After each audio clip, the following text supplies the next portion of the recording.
tá? Beleza. Colocando para gravar primeiro aqui. Bom, então, como eu estou falando para vocês, hoje a gente vai ver essa entrevista do Yangel. E o interessante é a gente tentar fazer essas relações entre o discurso que é bem mais recente, bem mais contemporâneo do Yangel, e como até hoje a gente está, esse discurso do urbanismo, de certa forma, vem influenciado por ideias que começam a surgir, né, na arquitetura e no urbanismo a partir dos anos 60, com a crítica que se faz ao planejamento moderno e à cidade moderna. Sobre isso, eu queria só fazer lembrar para vocês que a gente sempre tem que ter isso em mente, que a gente tem, quando a gente fala de cidade no modernismo, a gente tem duas cidades das quais a gente está falando. A gente está falando dessa cidade pensada do zero, né, planejada do zero, como era o ideal do Le Corbusier, e que é efetivado, por exemplo, na cidade de Brasília, né? Então, cidade moderna é essa cidade projetada segundo esses princípios modernos, né? Mas a gente está falando também de planejamento moderno. O que é o planejamento moderno? É essa ação sobre as cidades já existentes, né? Pensando os seus instrumentos legais de planejamento, as suas ações de planejamento, ou seja, de expansão, de renovação, de modificações na cidade, que acabam sendo influenciadas por esse pensamento moderno, racionalista e funcionalista, né? E as próprias transformações que as cidades sofrem, né, durante o período moderno, que acabam recebendo essa forma de pensar a cidade segundo os princípios modernos, né? Então, quando a gente fala de cidade moderna, a gente está falando dessa coisa mais ampla, né? Que é tanto incluir uma cidade totalmente nova, pensada segundo todos os princípios modernos, quanto as cidades já existentes que vão passar por transformações ou regulações, né? Tendo em vista esse pensamento moderno também, tá? Que é o que a gente vê que, na verdade, é o que os principais teóricos e críticos da cidade moderna estão fazendo, né? Estão criticando, sobretudo essas transformações das grandes cidades. Bom, então vamos lá, vou começar a compartilhar. Então, é bem legal a entrevista. O Yangel, às vezes ele é um pouco, eu não concordo com tudo, eu acho que ele é um pouco rigoroso na crítica, mas isso na crítica, principalmente na crítica que ele faz a Brasília, né, mas a gente não pode generalizar tanto as coisas, mas isso é comum, né, essas coisas, essa coisa mais rigorosa e enfática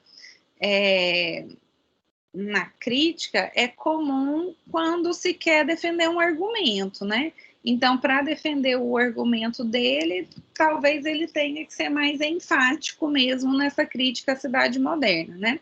Então, como eu estou falando para vocês, a Jane Jacobs, o centro da crítica dela é muito mais essa cidade de Nova York, que é transformada em função do pensamento moderno, mas ela acaba citando também, né, criticando o pensamento corbusiano para poder fazer essa crítica, né? A Heloísa está falando aqui exatamente isso, né? O Berman é bem rigoroso na crítica de Brasília, né? É interessante que o Marshall Berman, E esse livro é muito bom, eu gosto demais desse livro do Marshall Berman. É aquele que é tudo que é sólido desmancha no ar, né?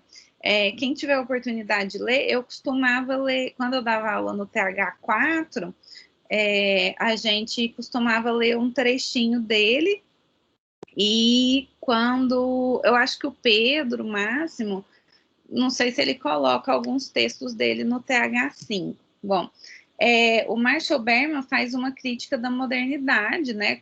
Fala dessa modernidade como um todo, e ele acaba entrando, né, na arquitetura. Ele fala da Jane Jacobs também, né?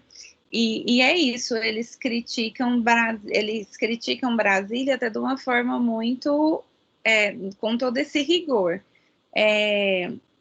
Mas o que é isso, né? Quando a gente faz uma crítica, a gente no sentido deles, que eles estão fazendo uma crítica, olha só, eles estão tentando modificar um ponto de vista, eles estão tentando modificar um paradigma, um modelo de cidade que está se tornando muito forte. Então, a crítica precisa ser forte também. É como se fosse um manifesto, sabe? Eu vou assim, a crítica negativa a isso que foi feito no passado, eles julgam que ela é necessária para que essa transformação aconteça, né? A mesma coisa, e a gente vai ver esse rigor de crítica em todos os pensadores do pós-modernismo, basicamente. Por quê? Porque eles estão querendo substituir algo que está muito enraizado na arquitetura e no pensamento arquitetônico.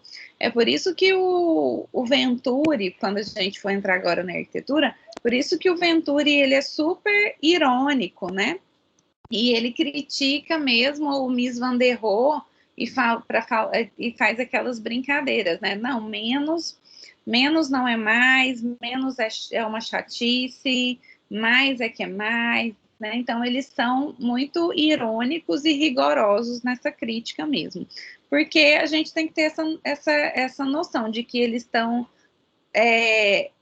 pensando que o discurso deles tem que ser muito poderoso, né? Muito rigoroso para poder substituir esse paradigma do modernismo que é muito enraizado, né?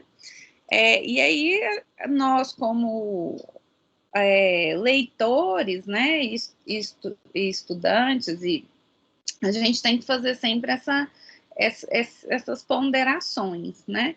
Então, se a gente for pensar na ideologia moderna, na ideologia do Lúcio Costa, na ideologia dessa cidade, para a época, né, que estava se propondo isso, é bonito o pensamento, era utópico, né? Eles acreditavam que aquilo ia dar certo, né?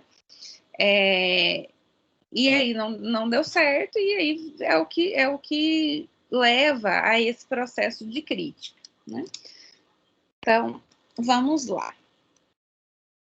Vocês vão perceber, né, um pouco esse rigor, assim.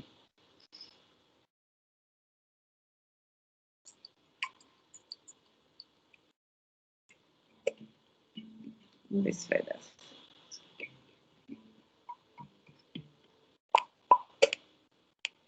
É um prazer estar aqui com um dos urbanistas mais influentes do mundo hoje, o Ian Gehl, um arquiteto dinamarquês que está de visita a São Paulo.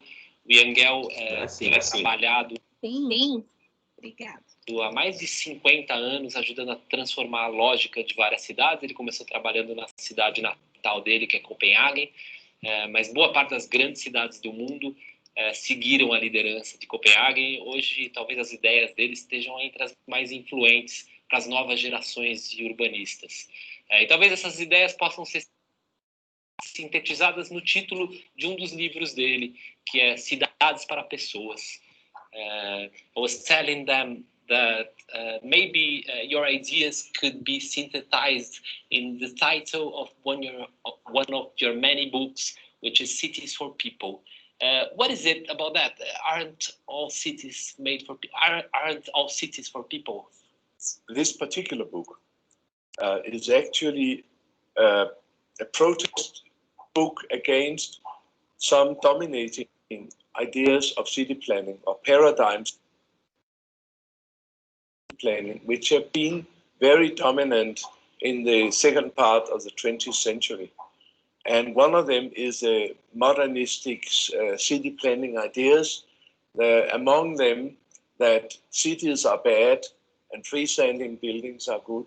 Streets are bad. Putting buildings on grass is good. And also, you must never put residence, workplace, recreation, and transportation near each other. Always separate, spread them out. That was some of the basic ideas. And these ideas, the first time they were really carried out in big scale for everybody to see was in Brasilia. And that's why I call this idea basically for the Brasilia syndrome. Brasilia is interesting because it looks fantastic from an airplane. It looks very interesting from a helicopter. And down where people are at eye level, it really does not look good at all. And the truth is, these guys, they never thought about people in the streets, people in among the buildings. They just made the buildings, and then what was left between the buildings were leftovers. And then they started to call in some landscape artists, come and do landscaping. Then they looked out of the window to see if people were happy. They were not, because they were built completely different from the old cities. In the old cities, they always started with, there were a place where some people were walking, and then they put up little sheds along the path, and then after a while it became buildings, houses, and then you had a street. And so the old buildings were always starting with life, and then space, and then buildings, while the new ones was buildings first, and then landscaping, and then perhaps life, but actually never life, a never comfortable life. And it took us maybe 50 years to find out all the bad things about modernism, because all knowledge about people in cities was thrown out by the modernists. They say all the old stuff is not valid anymore. Now we have the modern man. Everything should be different from everything else. But Homo sapiens is still this high. He's still a walking animal. We still have the same biological history. We still have a horizontal sense apparatus. We still can see only so far and so far. So it's all the basic things are the same, but now it's called modern man. But he kisses the same way. He looks at the girl the same way. He stands in the corners the same way. Everything is the same from Homo sapiens. So the only one which changed were the city planners. And it's taken us 50 years really to prove that that kind of city planning is not humanistic. It's not people-friendly. And we can do much better existing cities. We can repair them. And we can do much better new cities than Brasilia or than many of the stuff you can see here in Sao Paulo. And this is what I hope we increasingly can see. We really saw from around 2000 a change in paradigm. No more modernism, no more car invasion.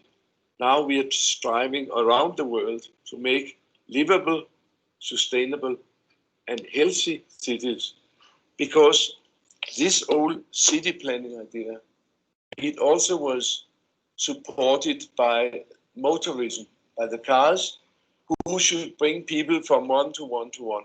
And that means that for 50 years we made city planning which invited people to sit all day.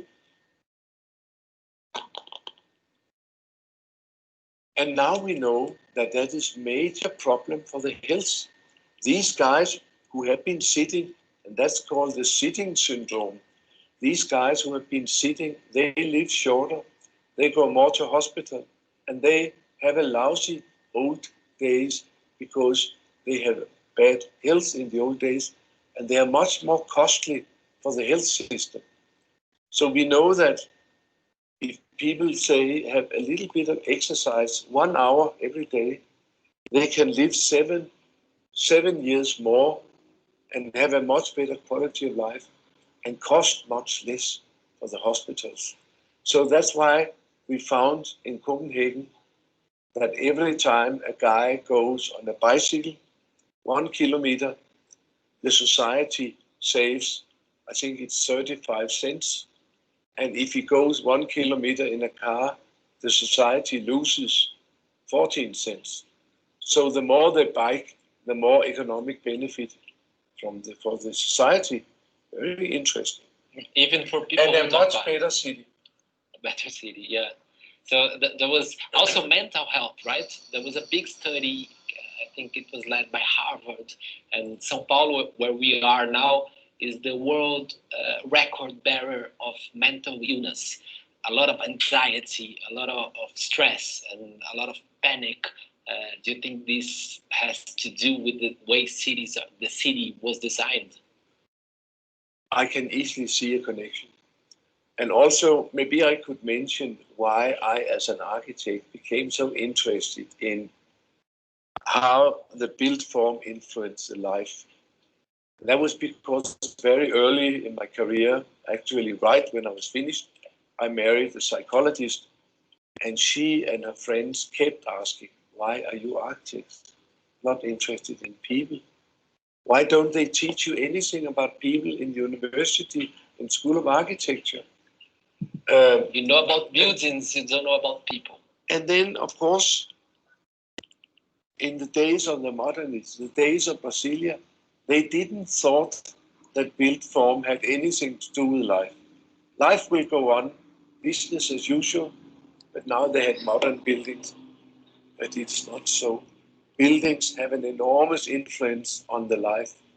If two buildings are made with such a distance, and with such a distance, it's completely different situation down here. Here people meet the other people and it's intimate, whatever. Here they cannot even see to the other side of the space. So we know that built form has an enormous influence on the life and the quality of life. That's what we know now. And that is what we are applying now to cities and new towns worldwide. Personally, I'm very old. I'm 80, but I worked in this area for 50 years, and I've written one book after the other. This book, which is sort of the sum of what I know, came out 6 years ago, and already now it's out in 32 languages, from Indonesia to Greenland and to Japan and to Argentina. And I'm of course humbled and very happy to see that the interest is so great.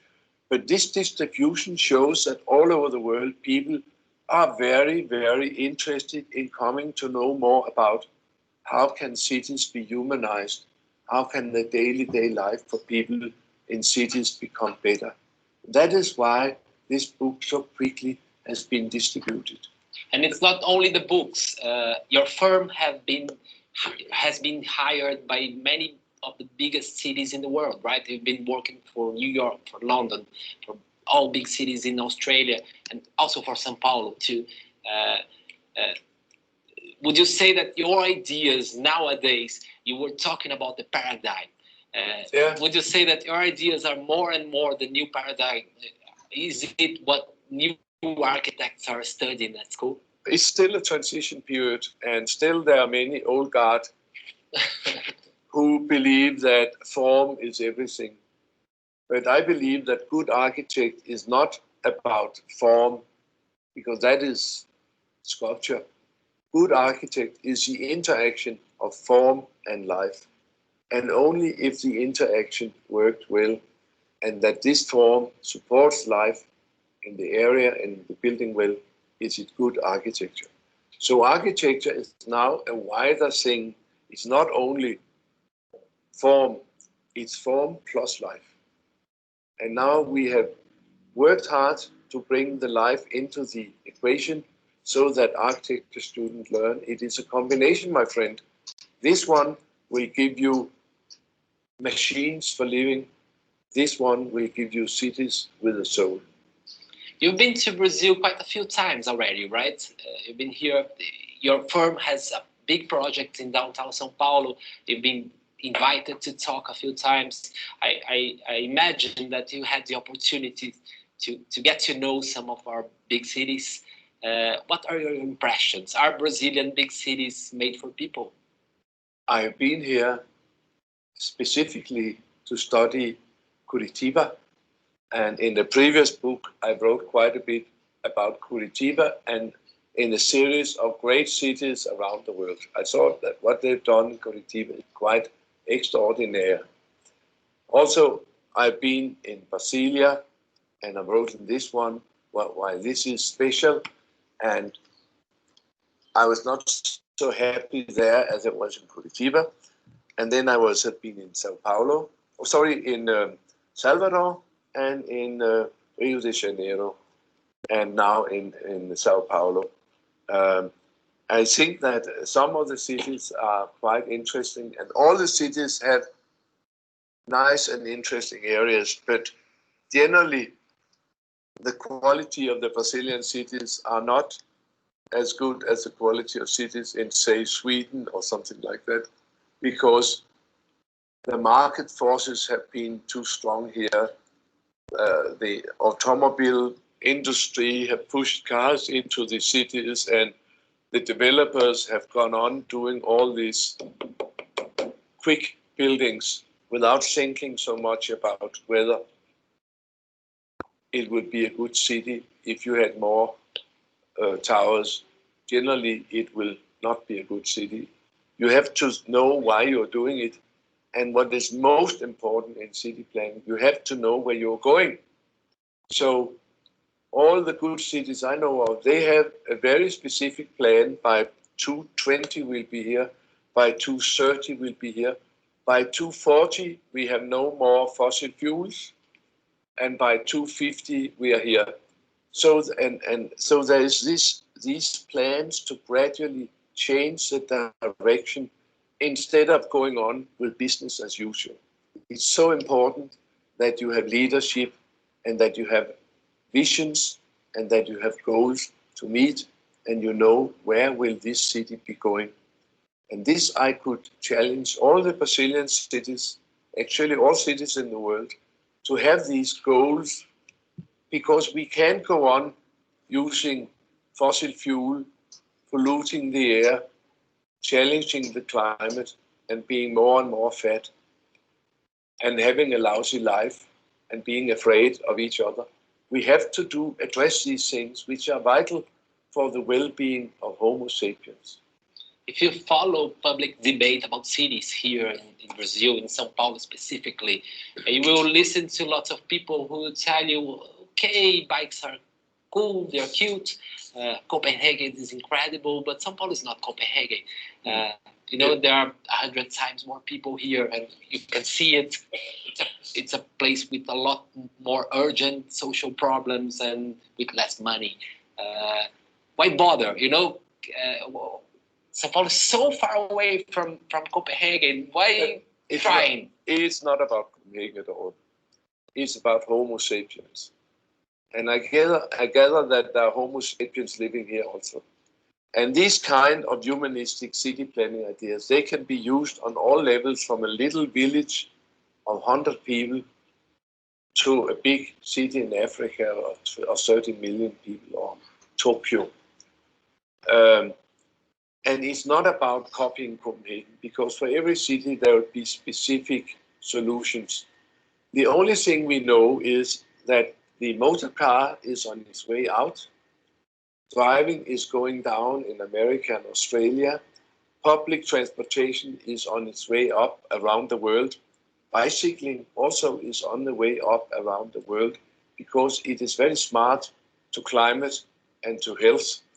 So there's a number of things changing, and we know that we have to find new ways of mobility.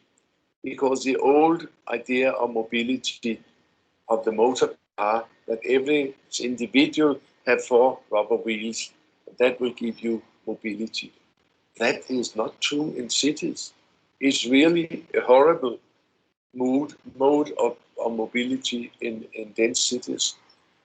It's technology which is far outdated. We're just going on blindly. And I think that in just 25 or 20 years, we'll see rapid and drastic changes in the way we organize mobility in cities. Because what we do now is not smart, and having more of that doesn't make us twice as happy. It makes us twice as unhappy. So we will see changes, and we'll be forced to see changes because the climate are not waiting, and the health problem is not waiting for a solution. We have to address these. Do you have any advice for mayors and for people who are designing city all over Brazil? You know the problems of our cities. Not all cities will be able to hire your firm. So what should they think about? How should they deal with their space? Maybe I should say that my firm is one thing and my research is another thing. We talk about changing the way people think. And all my 6 books in all these 35 languages, they're all made to change the way we think. And then at some point, 15 years ago, so many mayors come and say, you can criticize, but can't you come and show? Then we made the company. And the company, they tried to put some of these ideas into real life. And we have worked in very interesting cities like Moscow, like New York, London, Melbourne, Sydney, Rotterdam, Copenhagen, Riga, Zurich, 200 cities around the world. And many, many interesting things have been made. Also, they worked here. I have the impression that there are not so many things to look at here yet, but maybe they will come. Yeah. There are more things in New York to look at. More things even more things in Moscow, which have been completely transformed. Really? So Moscow is changing fast. You wouldn't imagine. But that's because they have strong leadership in Moscow. Mayors say, you do this, they do. Yeah. No discussion. So your firm has a project here in São Paulo, in one very symbolic area of downtown São Paulo, which is Anhangabaú Valley. Yeah. And the project has been a bit polemic. Some people have been accusing it of helping gentrification of the area. How would you respond to that? The sure way of preventing gentrification is to make things as bad as possible and don't do anything. And to me, that's not a solution. If we have a possibility to make the world, if we have a drug in a doctor's toolbox which can cure people, I think we should give it to the people instead of holding it back and say maybe most of the drugs will go to the rich people. We have to do as best we can. And this gentrification system, the problem is we shall make more nice places. So there are nice places for all of us, whether we are in one or another or certain economic layer in the population. So gentrification is not a matter which the city planners shall solve. That has to be solved politically by making rules that there shall be mixed use, there shall be affordable residences in every district and things like that. It's not about making it as bad as possible. Never. Another thing you see a lot in the public debate here in Brazil is people saying that, a city like São Paulo is too big to fail. You can't keep experimenting things. The city has to go on. You can't treat people as lab mice. You can't use experimentation. The city is the way it is. You have to let it function. How would you respond to that? You don't have to experiment anymore. because this humanistic movement of city planning, which I've been talking about, has been around now for 20 years and has been utilized in a number of big cities, among them New York. And so it's not pioneering to do something like this. It is something which you can learn about, and there are pioneers all other places, so you don't have to be a pioneer. If you don't do anything, you're lagging behind. That's the problem. It was a big pleasure to talk to you. I wish I had more time. I don't, unfortunately. I wish I had more voice.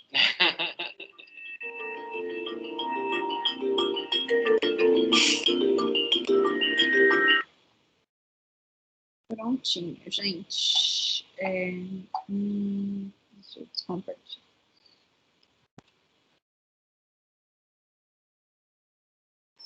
Ver se já descompartilhou, só um minutinho. Travou aqui.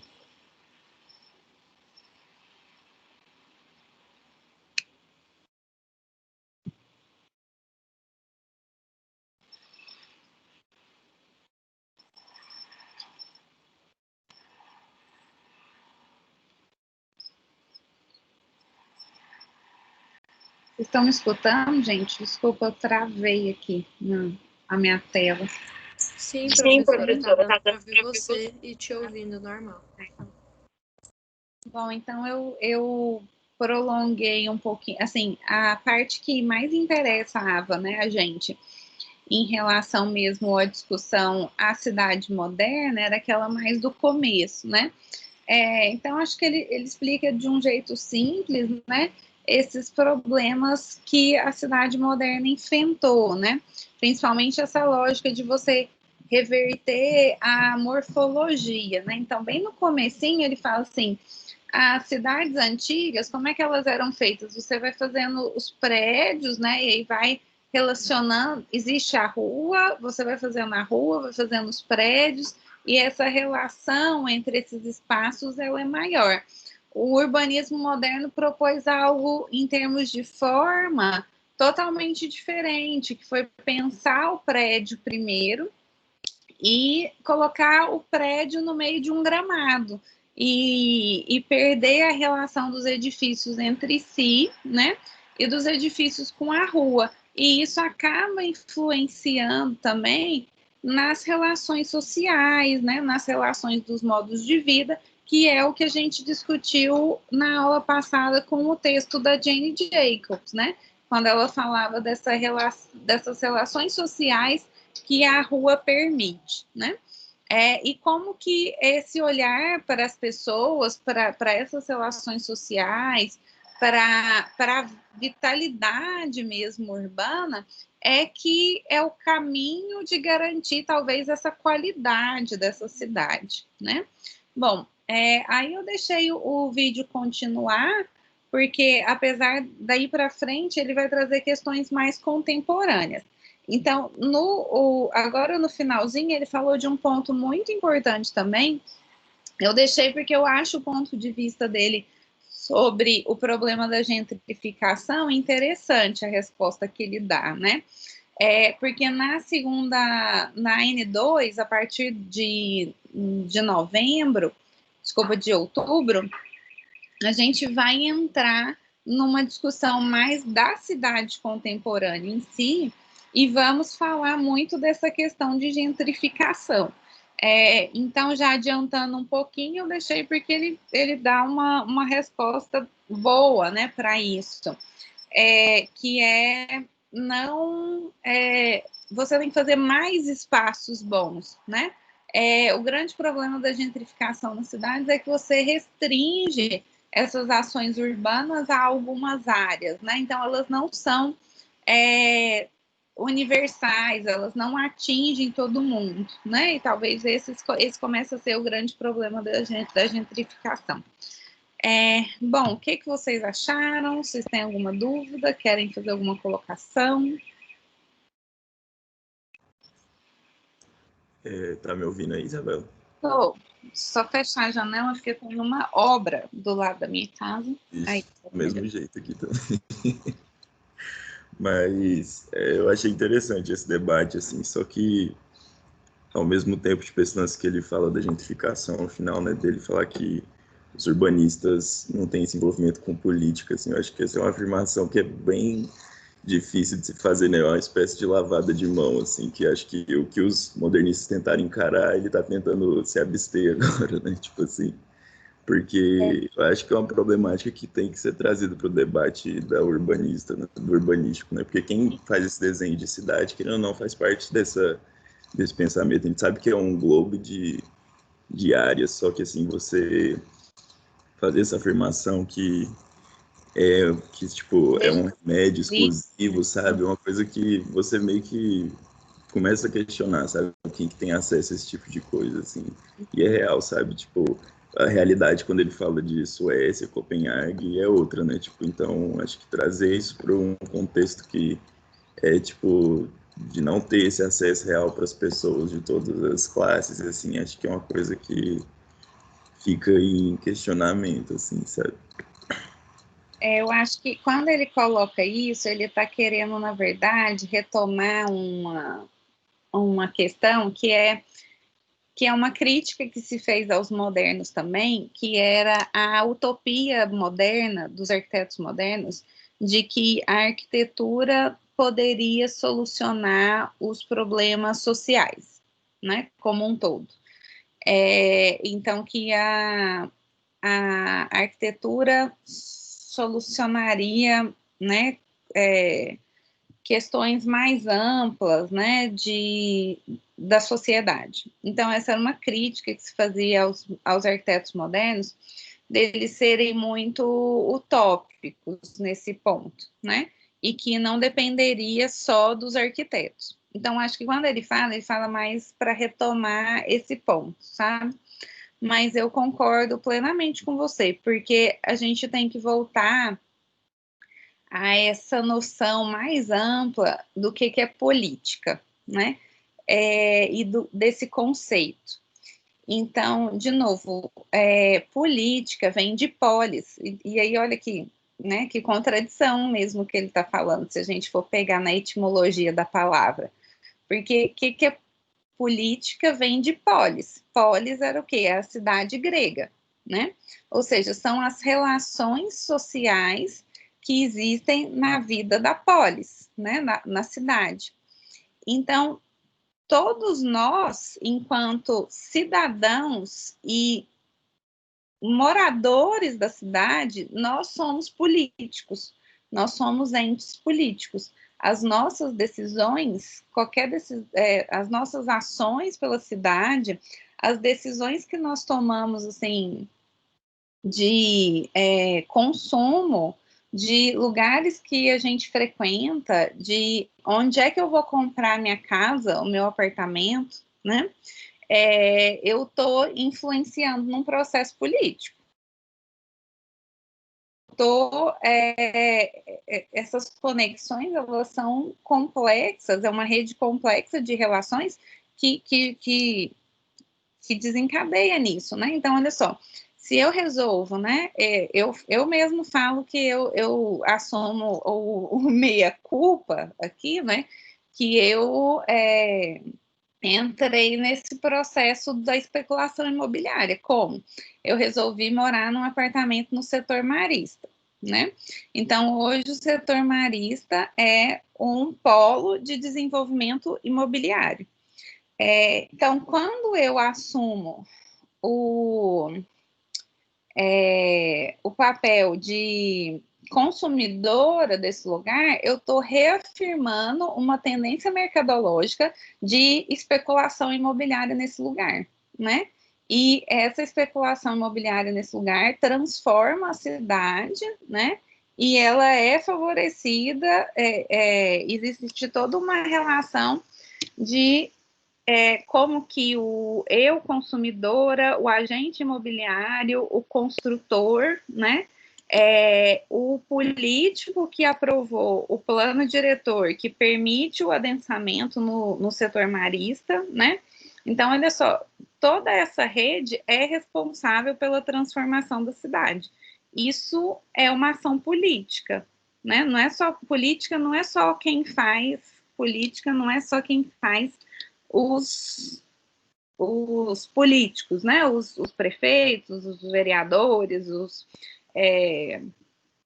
deputados e tal. Nós fazemos política porque as nossas decisões influenciam na cidade, né? Então, é claro que o arquiteto, as suas ações têm efeitos políticos, sim, né? Tem efeitos sociais, né? Ele pode... a decisão não cabe só a ele, digamos assim, mas ele tem um papel muito importante nesse processo, sim, né? Acho que é por aí, é um assunto complexo para a gente pensar, mas aí, já que a gente tocou nesse assunto, eu vou até já fazer uma ponderação para vocês, tá? Esse ano a gente tem eleições, né? A gente vai votar para prefeito e para vereador, né? Eu queria fazer um apelo, principalmente para eleição de vereadores, né? Porque quem aprova as leis municipais, e dentre elas, quem aprova o plano diretor, né, que é o que gere e transforma a nossa cidade, são o quê? São os vereadores, né? Quem é o poder legislativo, né? E normalmente a gente não tem, a gente não acompanha o que os nossos vereadores, o que os vereadores e o que os deputados que a gente elegeu estão fazendo, que leis eles estão aprovando, né? E é o nosso papel cobrar. Por quê? Porque a nossa democracia, ela é uma democracia que a gente chama de representativa. O que isso significa? Que a minha voz, eu não posso chegar lá e falar assim, não, eu quero que você faz isso, prefeito, né? Não é assim que funciona. A nossa voz funciona através dos representantes que a gente elege, né? Então, acho que o nosso pensamento sobre cidade, ele tem que estar em paralelo com o pensamento de quem a gente elege lá, principalmente para a Câmara dos Vereadores, né? Porque, em teoria, ele tem que representar os nossos interesses, né? Então, isso aí só para você, já que surgiu a brecha, para vocês refletirem um pouquinho, né? Porque, assim, eu quero saber quem lembra para quem votou, né, nas últimas eleições, para vereador e para deputado, né, estadual, ou quem que é o deputado que você elegeu que está lá no Congresso, tá?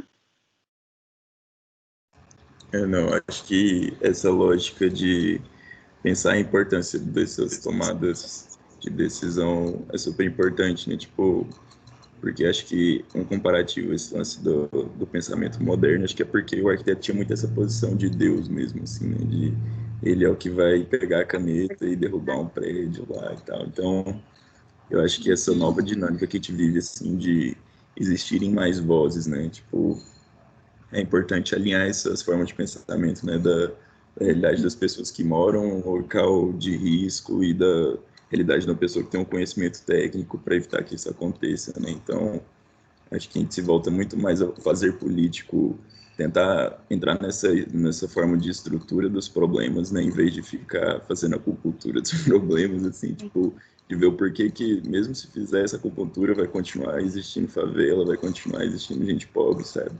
Então, acho que tentar ir nesses locais que é escondida a fala, né, que são só o que existe debate numa mesa redonda de, sei lá, umas 4 pessoas, e acho que é importante enxergar essas coisas mais complexas, assim, que envolvem, né, não simplificar o fato de você requalificar uma área e fazer um Vale do Anhangabaú novo, assim, que vale críticas àquele local novo, né? Mas é por aí. Uhum. Que mais, gente?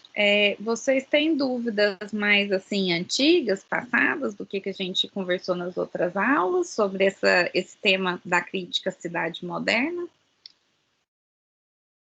Hoje era mais para a gente fazer esse encerramento mesmo e tirar as dúvidas nesse tema.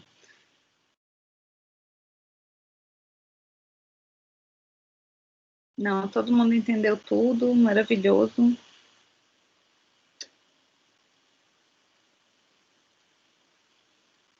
Gente, vocês estão muito calados, eu tô dando aula para as paredes. Tudo bem. Bom, vamos lá. A gente tem uns probleminhas para resolver aqui antes da aula terminar. Vou fazer o lançamento para vocês do trabalho e eu preciso resolver com vocês as datas, duas datas, eu preciso resolver com vocês. Essa entrega vai ser em outubro e a nossa prova também vai ser em outubro, tá? Então, para fechar a N1, eu preciso obrigatoriamente de 2 notas, tá? É regulamento da universidade. Então, eu preciso de 2 notas para fazer a média da N1. Então, a gente vai ter um trabalho que eu vou deixar bem livre para vocês, assim, de dupla, de grupo, só não pode passar de 4 pessoas, tá? O grupo. Mas, professora, não quero fazer com ninguém, quero fazer individual, pode fazer? Pode. É pesado, mas pode. Pode fazer em dupla, pode fazer em trio, pode fazer em... Já te respondo, Carolina. Pode fazer em 4, tá? Grupo de 4, até 4 pessoas, tá? E aí eu vou lançar aqui, e aí eu preciso que a gente defina a data de entrega, tá? Se vocês querem entregar o trabalho e fazer a prova no mesmo dia, a minha ideia era fazer em 2 datas diferentes. Primeiro a entrega do trabalho e depois a provinha, tá? Aí eu vou passar a data para vocês, e aí se alguém puder olhar para mim, principalmente edital de projeto aí, que eu sei que o projeto é o que mais pega vocês com entrega, para a gente ver se não vai ficar apertado, tá? Para vocês essa entrega. Bom, antes de eu lançar, então, só respondendo a Carolina. Então, por que o Yangel fala que essas áreas verdes de Brasília não têm vida, né? É o ponto de vista dele em termos dessa... Esse é o ponto principal que se faz, que se critica sobre a cidade moderna, tá? É o mesmo ponto de vista da Jane Jacobs. Então, o que é... E não é só uma coisa, ponto de vista deles, é uma coisa observável mesmo, ao longo do tempo, nas cidades que têm essa característica, né? Então, quando ele está falando dessas áreas verdes, ele não está falando de parques urbanos, ou ele está falando de espaços típicos de lazer que são nas áreas verdes. Ele está falando daquele entremeio das superquadras, né? Onde você coloca os edifícios nas projeções e deixa todo o espaço das superquadras vazio, né? Que era o que acontecia nos bairros, seguindo essa lógica moderna que a Jane Jacobs estava falando, né? A vida que eles estão falando aí é essa vida da rua, do dia a dia, do fluxo de pessoas, né? Então, como você tem essa morfologia urbana da cidade de Brasília, essa forma que prioriza a superquadra e os edifícios isolados nessas áreas verdes da superquadra, né? Que teoricamente elas são para o pedestre. O que acontece? Como aquela quadra ela é só residencial, o uso dela, dessa área verde, que seria a área pública, ela não é constante ao longo do dia, né? Porque o uso, ele é restrito ao residencial. Então, durante o dia em que as crianças estão na escola e que as pessoas estão trabalhando fora, aquela área ela fica obsoleta, né? Então, talvez ela tenha vida mais no fim da tarde, tenha um pouco de vida à noite, ela tem vida aos fins de semana, né? Talvez, mas no dia a dia, né? Ela é pouco utilizada diferente de uma rua, por exemplo, mista, em que eu tenha edifício, comércio de bairro, escola, né? Então, essa rua mista que vai ser ocupada ao longo do tempo, ela tem mais vitalidade do que essas áreas verdes, tá? Então, o ponto de vista dele é muito parecido com o da Jane Jacobs nesse sentido. Respondi? Sim, obrigada. Tá bom. Bom, então vamos lá. O trabalho não é um trabalho muito complexo, a ideia é a gente fazer uma síntese desse conteúdo. Deixa eu abrir. Do conteúdo que a gente está vendo a partir de agora. A gente está travando aqui, sei que a gente já está meio em cima. Aqui. Bom.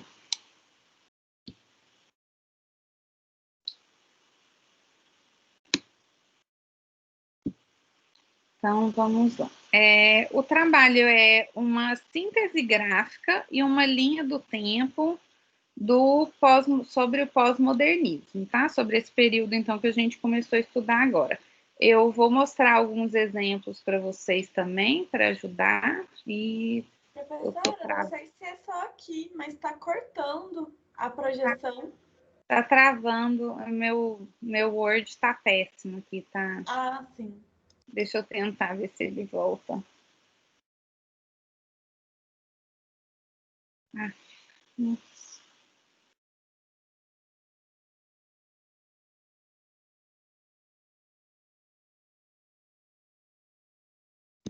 Foi, peraí. Pronto.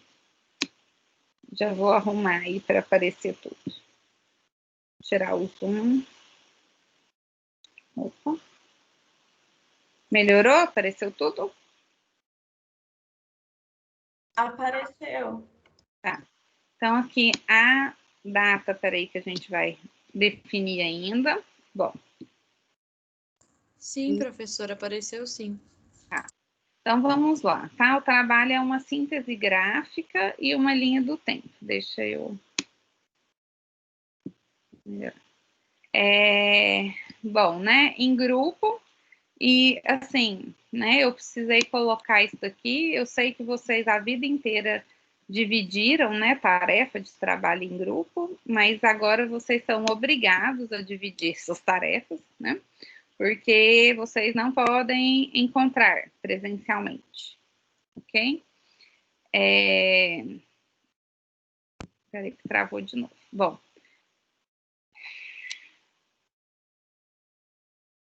Desculpa, só um momentinho, gente. É que apareceu travou com outra tela por cima aqui do Word para mim, eu não estou enxergando.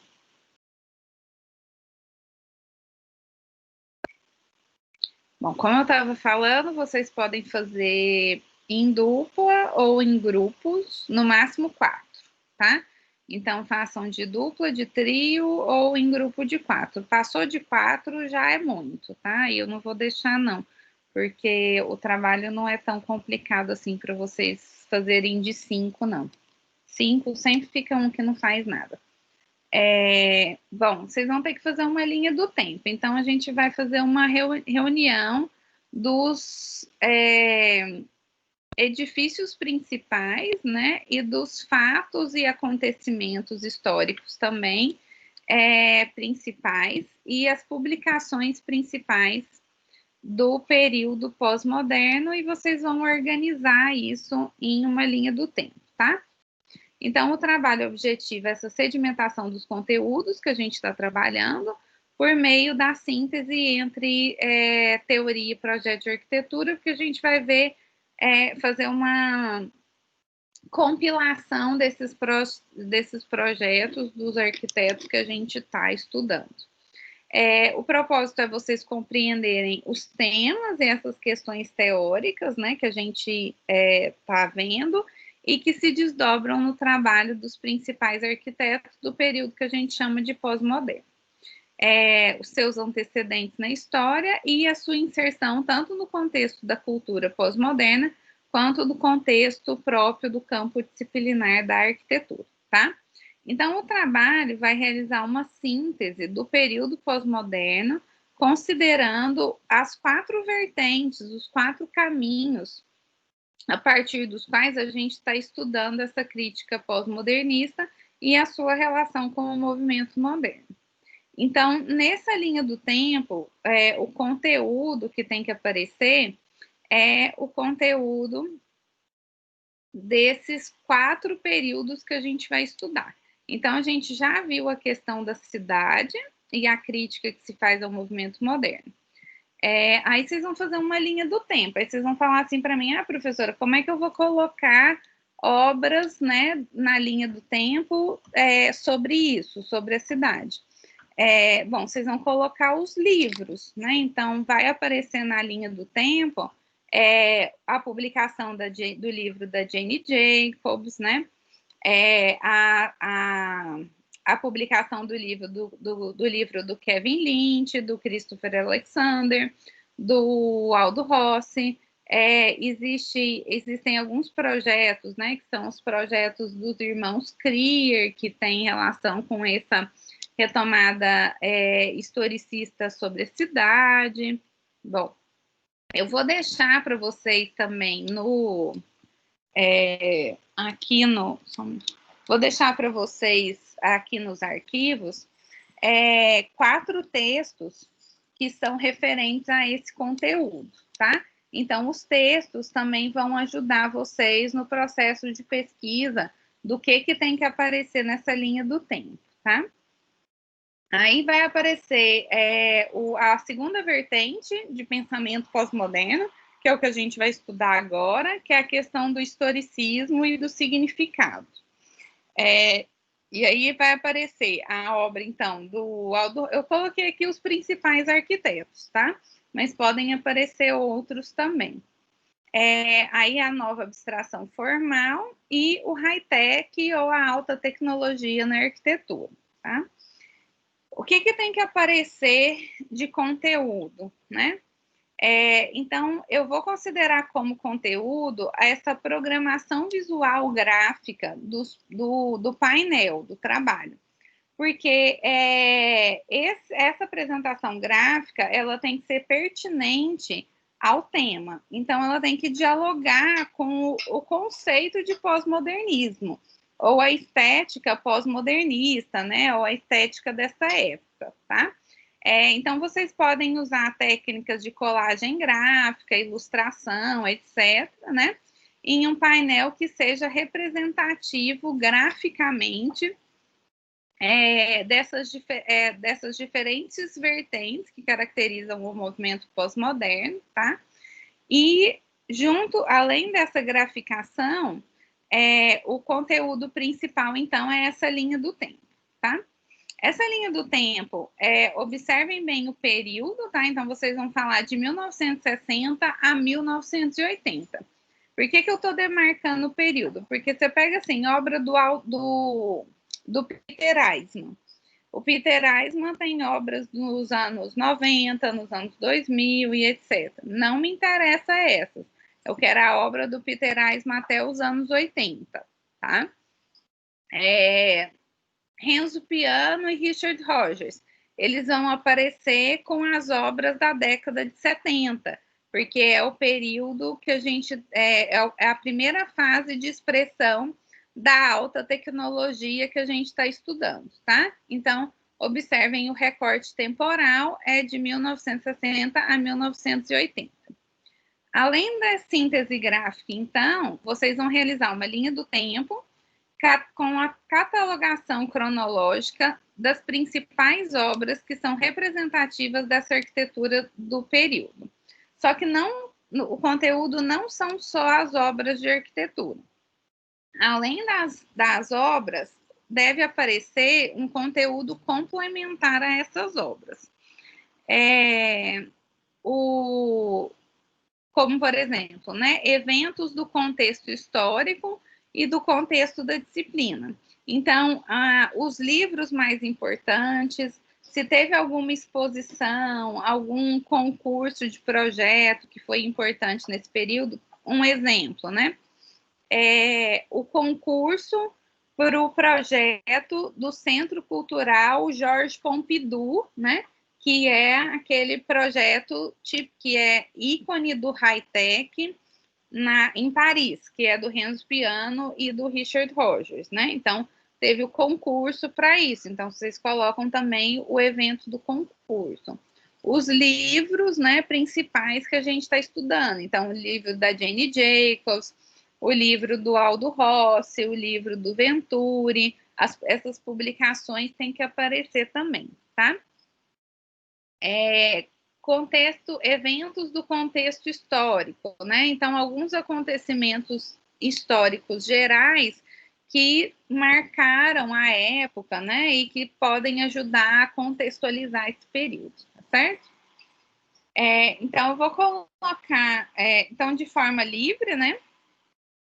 O painel, o formato é A1, tá? Então, vocês vão fazer só em um painel no formato A1, a entrega. E em PDF, vocês vão me entregar, né? Aí aqui tem os critérios de avaliação e tem uma sugestão de bibliografia. Além dessa sugestão aqui de bibliografia, eu vou então colocar aqui nos arquivos da nossa sala do Teams alguns textos que vão auxiliar vocês na pesquisa desse conteúdo, tá? Além, é claro, das aulas que a gente vai ter, tá tendo agora, tá? Bom, a gente precisa definir, então, essas duas... deixa eu mostrar para vocês os trabalhos de referência, peraí.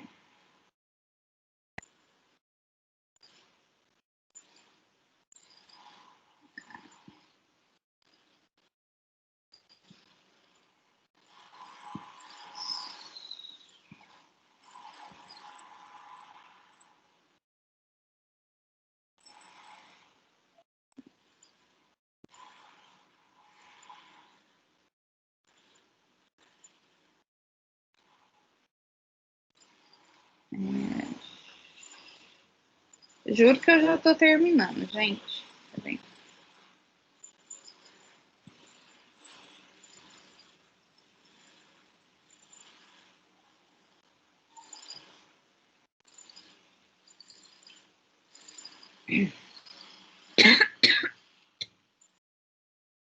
Qual que é um dos objetivos também desse trabalho, que ele é importante?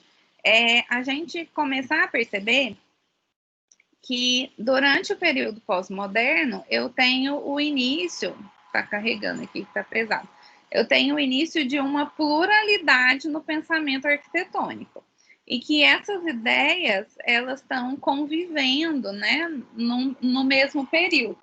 Então, ao mesmo tempo em que eu tenho a produção do historicismo na arquitetura, eu tenho a produção da abstração formal do Peter Eisman acontecendo em datas, com projetos de períodos muito próximos.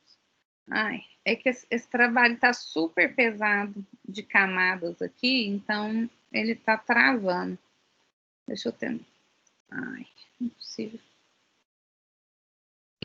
Bom, qualquer coisa eu mostro para vocês de novo na aula que vem e eu vou colocar alguns desses exemplos para vocês também aí nos arquivos, tá? Bom, vamos lá. Data, né? Eu preciso resolver a data com vocês.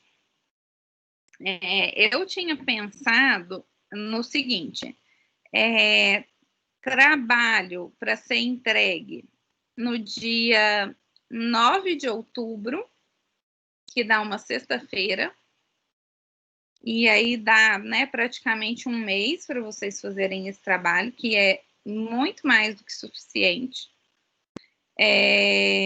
e que vai ser em paralelo a eu terminar esse conteúdo também, e no dia 13, terça-feira, a prova. Pode ser? Quer que inverte primeiro? Professora, trabalho? o dia 9 aqui para o PR8 tá tranquilo. Só que dia 13 tá escrito feriado do dia do professor. Não sei se vai ter aula. Desculpa, esqueci. Então, é antecipação do feriado. Porque o feriado é dia 12. Antecipação não, depois. Pode ser no dia 14, então, o trabalho? A prova, quer dizer. Ué, acho que pode, porque a próxima entrega seria dia 23. Tá, então ótimo. Então vamos marcar. Deixa eu colocar aqui no chat. Então, trabalho.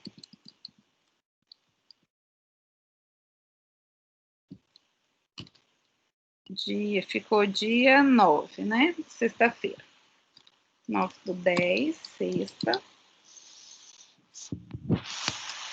E prova.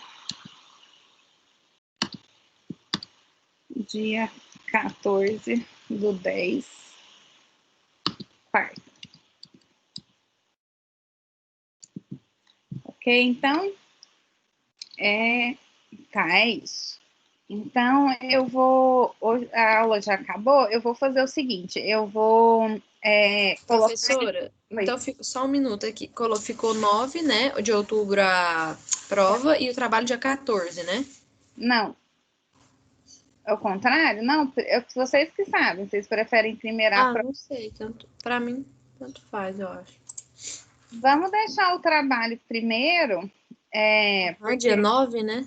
Isso, vamos deixar o trabalho para o dia 9, porque o trabalho ajuda vocês a estudarem para a prova, né? Porque o conteúdo é o mesmo.